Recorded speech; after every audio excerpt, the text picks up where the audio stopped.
video e le foto scattate dai residenti testimoniano la furia del nubifragio che nella notte ha colpito la zona tra Conegliano, Susegana e San Pietro di Feletto.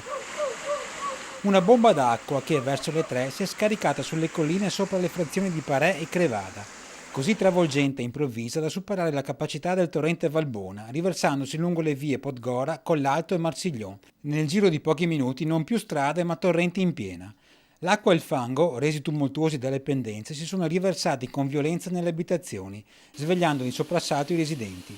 Danni resi evidenti in tutta la loro dimensione il mattino seguente. In questa casa l'acqua si è incanalata nel garage interrato, ammassando cose e abbattendo un muro. È venuto giù il muro, si vedono ancora i montanti lì. Il peso dell'acqua. Tavoli e sedie di questa pizzeria sono stati strappati e spinti via dall'acqua a centinaia di metri più in là. Sale interne semidistrutte, tanto da prendere in considerazione l'ipotesi di trasferire l'attività. Ci siamo trovati con 1 metro d'acqua all'interno e fuori locale, e tutta nella zona qui.